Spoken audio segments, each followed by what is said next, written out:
জন্য অনুরোধ জানাবো আমাদের আজকের অনুষ্ঠানের সম্মানিত প্রধান অতিথি, যিনি দীর্ঘ প্রায় 16 বছর এই বিদ্যালয়ে, হাসান আলী সরকারি উচ্চ বিদ্যালয়ে নিজের শ্রম মেধা অনেক মূল্যবান সময় তিনি ব্যয় করে গেছেন এবং তিনি যেখানে আছেন সেখানে থেকেও এই বিদ্যালয়ের উত্তরোত্তর কল্যাণ কামনা করছেন। প্রয়োজনে শিক্ষক থেকে শুরু করে সকল কর্মচারী এবং শিক্ষার্থীদেরকে ওনার পরামর্শ দিয়ে ওনার সহযোগিতা দিয়ে সাহায্য করছেন। তিনি আমাদের প্রত্যেকেরই শ্রদ্ধাভাজন, আমরা যাকে অত্যন্ত শ্রদ্ধা করে স্মরণ করি, তিনি জনাব মোহাম্মদ হোসেন স্যারকে বক্তব্য রাখার জন্য বিনীত অনুরোধ জানাচ্ছি।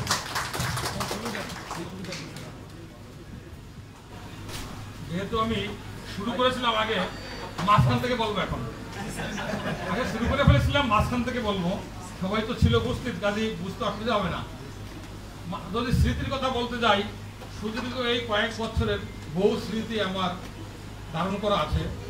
তো দু একটা স্মৃতি যদি বলি, যেমন এই কোরালিয়া রোডে এক বাসায় পরপর 2 দিন গেলাম, আমার সাথে আমার শিক্ষকও ছিল, ছেলে পড়াশোনা করে দেখার জন্য 2 দিন গেছে। এই কারণে প্রথম দিন গিয়ে দেখলাম একজন শিক্ষক চা নাস্তা খেয়ে প্লিজ প্লেট রেখে পেপার করতেছেন, আর মা বাবা টেলিভিশন দেখতেছে, ছাত্র নাই। তখন যাওয়ার পরে আসলো, বলে স্যার চা খান, চা আপনি খান, থাক ঠিক আছে। তো আশা বললাম, দ্বিতীয় দিন গিয়ে দেখি স্যার চা নাস্তা খাচ্ছে, মাঝখানে পাইছি তারা টিভি দেখে। তখন ঢাকায় বললাম, একটা কাজ করেন, দয়া করে টাকাগুলি তো দেন, চা নাস্তাও খাওয়াইলেন, আমরা দুজনে নয় ফরেন না বললেন, আমরা দুজনে ফরেন, তাও তো একটা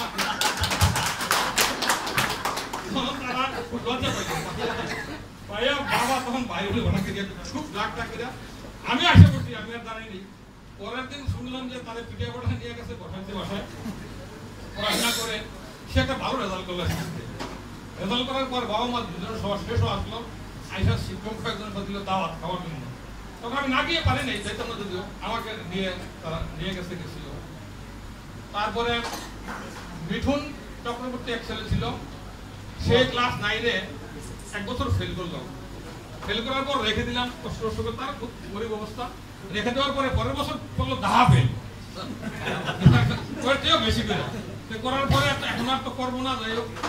কিন্তু সে করলো কি এখন দেখি, তাহলে আমি একদিন দেখি ওই শেখ হাসিনা হাতিমের সামনে দুষ্টামি করতেছে। আমি মনস্থির করলাম তাদের পিটাবো ওইখানে, কিন্তু পরিবেশটা ভালো ছিল না। দেখলাম যে অনেক মুগ্ধ ছেলে মেয়েদের, তখন আমি নিজে আশা বললাম, আমি এই সুযোগটা পাইছি একদিন।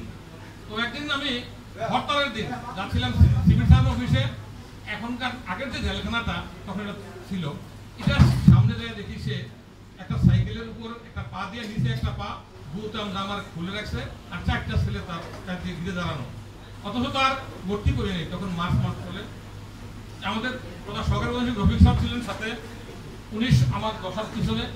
আমি করলাম যে এক লাভ দিয়া ওই পার গিয়ে আর কলা করে ওরা শোয়া, কয়েকটা লাথি দিয়ে কিল দিয়ে শোয়া বললে আমার সাইকেলটা দৌড় দিল একদিকে, 4টা ছেলে দৌড় দিল আরেকদিকে। যাওয়ার পরে শোয়ার মধ্যে কালকে তোর বাবা বানিয়ে আসবি, কালকে বাবা বানিয়ে আসবি, আসছে। আমি ওরা ভর্তি করছি, ভর্তি করার পরে ওই মেনাস পাইছে, পাইয়া আইসা কয়েকবার পায়ে করে বলে, স্যার আপনি সেদিন পিরিয়ডও যেমন আমি 5 টাকা করতাম না। এমন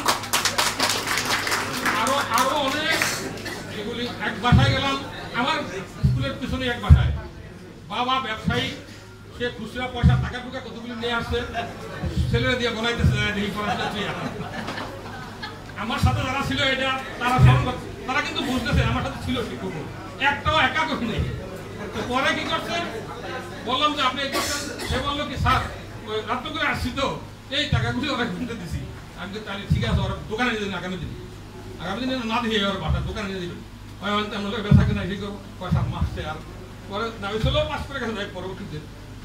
আমি আর আমাদের নুরকান স্যার সহ একদিন গেলাম পুরান বাজারে, যাইয়া পুরা সব বাসার এক ছেলে ওনার পায়ের উপর সাইকেল উঠে দিচ্ছে, উনি যে এক থাপ্পড় দিয়েছে সাইকেল সহ সেই ঘুরে বসে যায়। রাত্র তো 11:30-12টার দিকে পার হয়েছি, শীতের দিন কুয়াশা, ওই পাথর গামলে স্মৃতি অনেক আছে।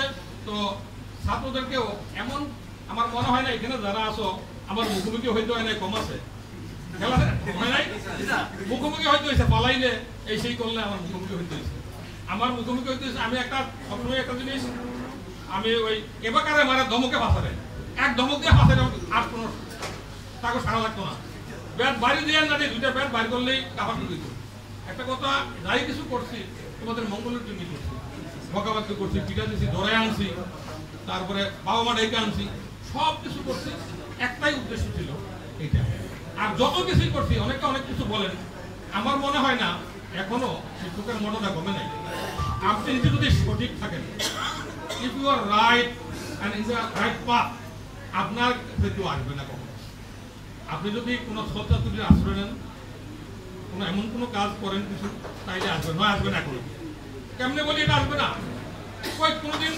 আমার কাছে সরকারি শিক্ষক ছিলাম তখনও শাসন করছি কোনো অভিভাবক আসে নাই বলতে কিছু বলতে